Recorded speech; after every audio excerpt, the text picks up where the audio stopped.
Amin was trying to warn me, Stugotz. I don't know what his reasoning was for on the air yesterday refusing to answer my questions when I kept asking him, what did I get wrong about Enes Kanter? What did I get wrong? What did you think that I got wrong? He would not answer me yesterday for some reason.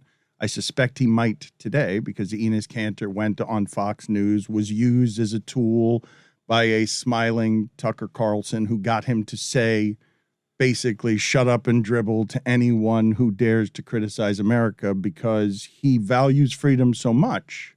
That he changed his last name to Freedom. But there's some look at me with this person, and I called him last week the most unique activist in the NBA.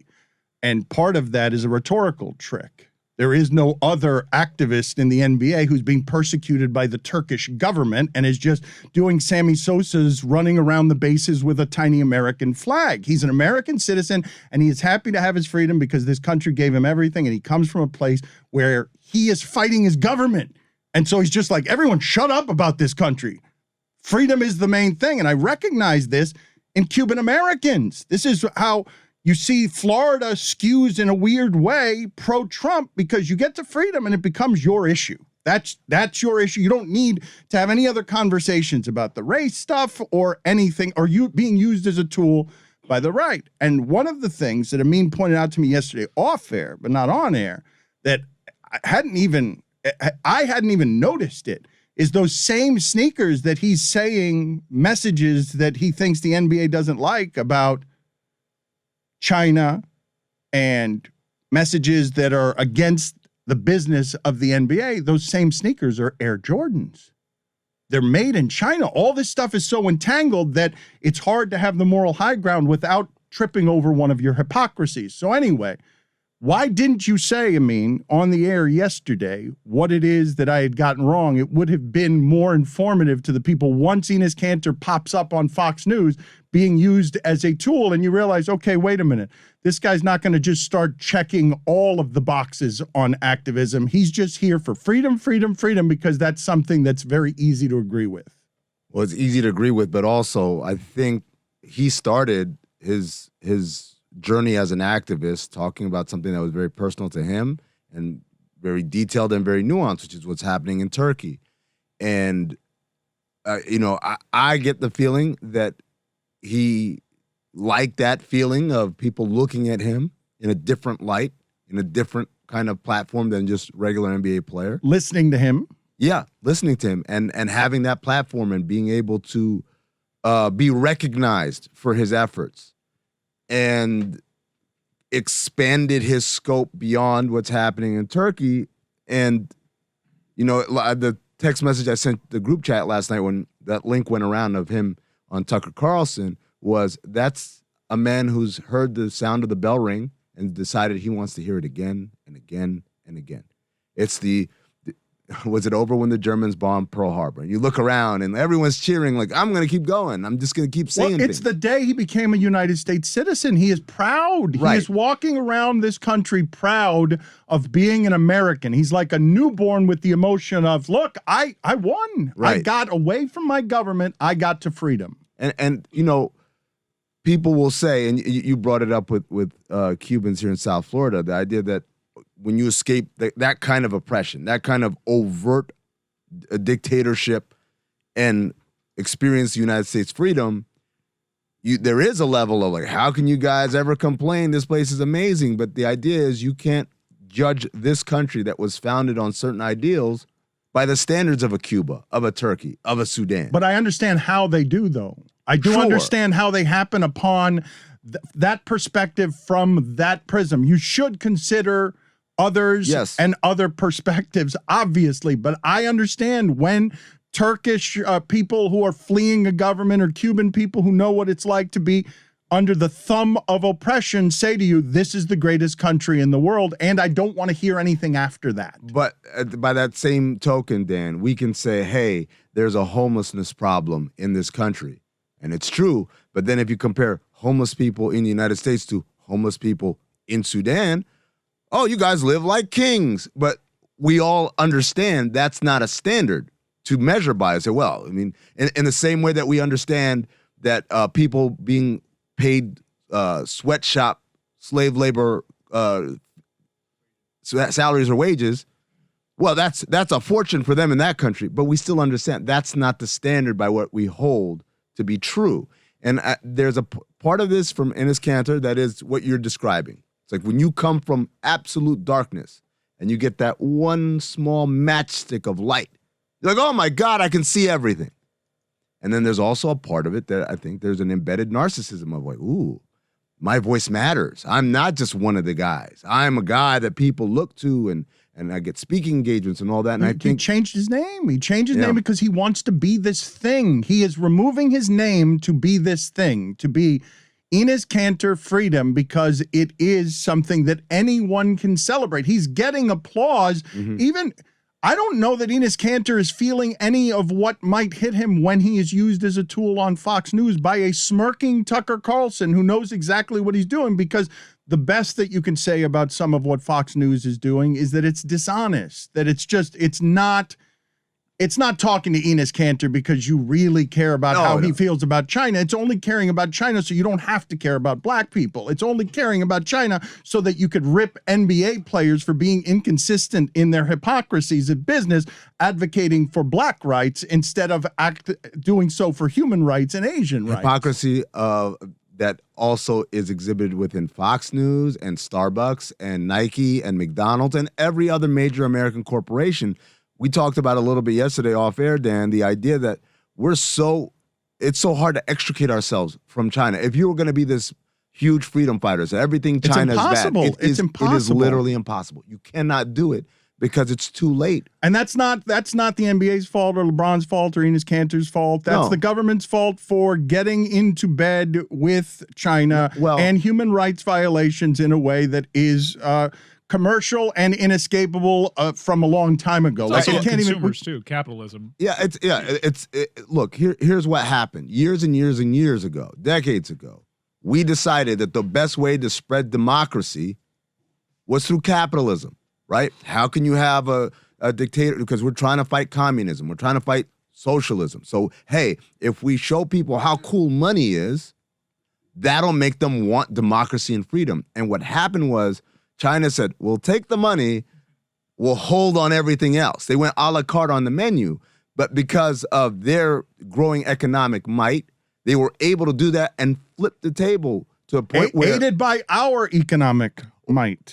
Aided by our economic plight, because they bought most of the debt when everything went to hell in 2000 and whatever. So that whole kind of flipping on its table, I don't even know if it's the quote unquote the government's fault. I don't know if it's anyone's fault. It was a chess move that failed. I don't think it was an irrational chess move, but it was a chess move that failed. And sometimes we talk about this all the time with teams that are cap clearing trades in order to sign the big free agent, and then the big free agent doesn't come. Does that mean everything they did was wrong or it just didn't work? Sometimes them be the breaks. Mike gave me an "I told you so" on Enes Kanter when he sent me the link to that. Well, that wasn't the exact phrasing. You said that you had mentioned to the shipping container. It was all very predictable that it would end with him appearing on Tucker Carlson, and that's not where it ends. It ends with CPAC appearances, like he's going to do the circuit. Yeah, him in Rittenhouse. Yeah, he's a person that's called Kevin McCarthy a friend. Thank you for your support and your friendship as we talk human rights and justice, because that's the easier justice for the GOP leader to discuss. That's the easier human rights issue to discuss. They're aligned. Conservatives are aligned on China. That's why they go at LeBron with that.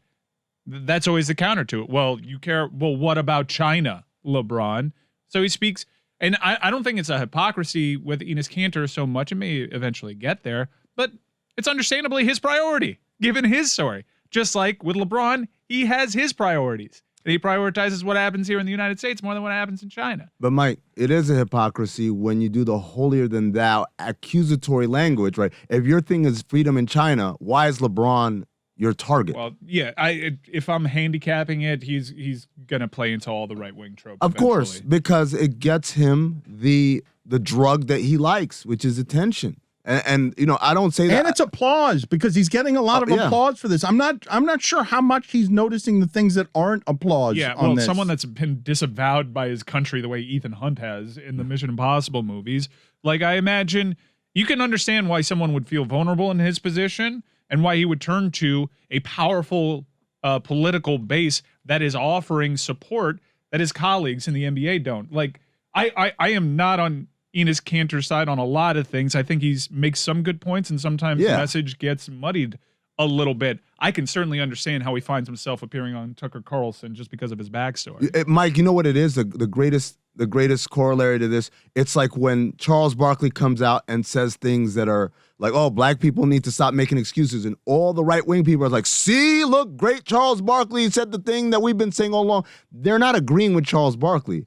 They're just agreeing with the target, right? Oh, you, the enemy of my enemy is my friend, basically. And so in that case, he becomes an ally. And that's all they're using Enes Kanter for. It's not because they agree with his points. It's just because they see, ooh, you're targeting the same guy that we like to target. So come on over here. We'll give you love and support. But the reality is it's all disingenuous. He's volunteering himself as a puppet because it's always disingenuous when you wave the freedom flag at the same time you're chanting "shut up and dribble." They're antonyms. They're not the same thing. In fact, they're the opposite. Let me say one more thing. I've grown up with this. Okay, during the Vietnam War protests, that spawned 10 million bumper stickers that said "love it or leave it." No, I'm not going to leave it, but I don't always love it. If my country is doing something wrong, I have the freedom of speech to express that. And don't tell me "shut up and dribble" while waving a freedom flag. It just hits a bad note. I understand what you're saying, and I understand how Enes Kanter is simply walking into the room, okay, on the day he becomes a U.S. citizen with a tiny little American flag, and it's a harmless, patriotic gesture that is symbolic, and he doesn't realize that, hey, Enes, not all of us are looking at that same flag the same way that you are today, where you stop with your important freedoms at, hey, be happy that you're free. Don't complain about it. Don't complain about the United States. If the love it or leave it in that, he's coming in with what he thinks is a benign gesture. Now, it's pay the teacher, save the whales, pay the whales, save the teachers. It's hard to argue from his perspective, though. Who can argue with freedom is great? Yep. But that's his one note. It's his one issue. He doesn't. I don't think that he has. I don't think that It's a good note to hit, though. It's an easy, good note to hit, and we can all agree with freedom right up until the argument's going to start with, what do you mean I'm not free to criticize? What do you mean that I'm free right up until I can criticize the government? Then you're saying that I can't. You're just okay getting out from under Turkey's thumb. So okay, just getting out of Turkey's thumb that you're like, hey, be happy that you're out from under Turkey's thumb. Don't say anything against Turkey. And you wouldn't like it if we were doing that to you, right? If we were doing to Enes Kanter, hey, shut up. The things that you think are the right things aren't all the right things, because he's on there with no sense, right? This is not someone who's doing the math on this is inconsistent. I've gotten here, I'm arguing on behalf of freedom while telling others they shouldn't have the freedom to criticize the government. Like that, those two things can't coexist. He's not seeing the irony in that. Well, but is it a lack of intellect? Well, maybe he is, and he's just grateful for the platform. Like, I'll take this because I'm not really being supported. The NBA is implicated in the China stuff. So if you're going to give me a platform to say what's important to me, I'll take it. But what's the answer to, hey, your shoes are made by the Chinese? You haven't lost any money. You are What's risking. the answer to, hey, tweet senpai iPhone? We have so many conflicts of interest here. No one has all the answers, Dan. We cannot get out of bed and Thank you, function. Stugotz. You got Thank it. you for contributing to the You want an conversation answer for everything. in your He's got it right, special though. way. Yeah. He's got it right. You can't get out of your bed and function in a way you would seem sufficient without the help of China. You couldn't do what you do. Any of us. No, I wouldn't know what to. You couldn't get dressed. You couldn't hop in your car because certain parts are made there. You couldn't find MapQuest, which is apparently still a thing. Yeah. Yeah. Mike, to be fair, I don't think that's a necessary step in order to criticize China, is to disavow everything Chinese made. But the idea is you can't criticize China in that way, the way he does, with a very holier than thou tone, and still be tweeting from your iPhone and wearing Jordans and all that. Right. But you could also have an iPhone, invest in companies that have great working relationships with that country, and also not be cool with genocide of Muslims. And do what you can to get the message out, as complicated of an issue as it is. And you could do all those things. We're not singular-minded individuals here. Unfortunately, he's playing right into one side on the right that has their set of like 5 issues, and it doesn't matter what kind of conflicts of interest you point out, what kind of hypocrisies. Those are rallying cries, and it's tribal over there. But I do think there are issues that you can tackle that have multiple facets to it, like gun issues. Like I was hearing a podcast, a Sunny podcast, and they were talking about how complicated guns are. Well, guns, yeah, it's a gun issue and it's a mental health issue. How about it's both those things? Like we are capable of tackling things from multiple fronts, but people, especially that channel that he appeared on, just has a singular focus: freedom or anti-freedom. And if you're not with us, you're anti-freedom. Yeah, that's it. Like it is much simpler. It's so much easier to just do it that way, to be absolute about like this. Here's my issue. It's America, and that flag does mean the same thing to all of us. Even as black people are saying, well, no, I'm kneeling in front of it because it doesn't mean the same thing to me that it means to you anymore. That right now, I mean, we've talked about this recently. If somebody is driving past you with a giant American flag on their truck, that does not mean what it meant 20 years ago. No. Like too much has happened for you to just simply absorb what. If a boat goes past you with a giant American flag, that's not someone who's just identifying as I really love this country. I love a certain thing happening right now in this country that makes that flag different things to different people. But I understand how Kanter arrives at his viewpoint on what that flag is. And I deeply appreciate the perspective of someone that becomes a U.S. citizen, because you kind of see it through a child's eyes. Like it's all new. Like the American dream is very real. It's something that we're reminded of by our parents and our grandparents as they fled a far worse place. It's good to be reminded occasionally, like you have freedoms here that other places don't, that this place is not all bad. That doesn't mean it doesn't need a lot of work. The word you're looking for, Dan, is xenophobia. That's what that is. It's xenophobia. And it's happened through history in different countries, and where those colors, that flag becomes something that can't be questioned, right? That, hey, if you question this, you're one of them. And that's what he's saying, though. That's amazing that Yep. he's saying that without any, I shouldn't have said lack of intellect. Is he doing that with no introspection? Awareness. On what's happening there? Like, what is happening there that he doesn't realize that not only he's got a moral conflict on his sneakers, but also he's going on, he's going on Fox News to advocate for freedom and argue against freedom. It's a misunderstanding of what freedom is, right? Freedom, in his sense, is you get to live your life undeterred by your government. But one of the things that I guess is just not put into the picture is that part of what he's fleeing in Turkey is oppression due to dissent, right? Part of the trick of authoritarian governments is if you say anything against the government, you are punished, you're thrown in jail, you're perhaps killed for your dissent. And I don't understand why people who then leave those sorts of environments don't comprehend that part of freedom is dissent.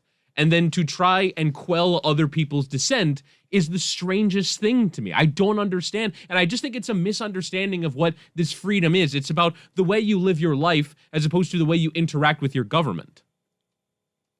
I've told this story before, that when I came to this country 14 years old, I was at the airport and doing passport control. And the one guy in passport control was talking to the other guy, hey, did you get your income tax refund? And he said, nope. Uncle Billy told me he got me next year. And it took me a second. I realized he was complaining about Bill Clinton. And I said, the president, oh my God, the secret police are going to jump out right now and drag this man away. I could not imagine the idea that government workers in an airport, which is the hive of government, like snooping and all that, that they would just speak so freely and so disrespectfully about the leader of the nation. And it took me a while to realize, oh yeah, that you can do that here. That's not a big deal. Like you are allowed to say something like that and still show up to work and not have to deal with any issues. Kanter is so happy to have these crumbs of freedom that he doesn't actually realize that there can be more to freedom. He's still in the embryonic stages. Like I can't even imagine what it's like to feel under duress, like you're fighting the Turkish government. Like he is feared for his life. He's articulated all of that stuff, fearing that the consequences to saying stuff would be punished. So he's out here saying, I can say stuff, just you shouldn't say stuff if it criticizes the government. And it's just funny that it's why I've wanted to talk to him for a month. I've wanted to talk to him. We've been trying to get him so that I could sort of understand how it is that he's viewing all of this, and if he's doing what a meme suggests he's doing, which is just basically the Sammy Sosa run around the bases with the tiny American flags. Everybody will love that you're grateful to be in this country. Well, that's exactly what it is. It's gratitude. Like Enes Kanter fled something that was a threat to his life.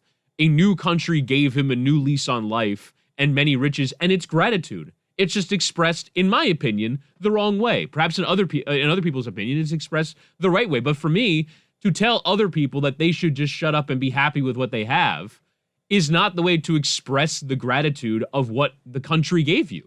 Carlson couldn't help himself. Like, you see the smile on his face. It's as happy as He you knew. see him. He knew. He's like, I got Not a him. smile. It's like a smirk. It is. You know? He's normally got Yeah. like this lost puppy dog eye, like, what you're saying is very intriguing. But that was just That like, one got him. oh, this is red meat for the audience. Thank you. Thank you, Enes.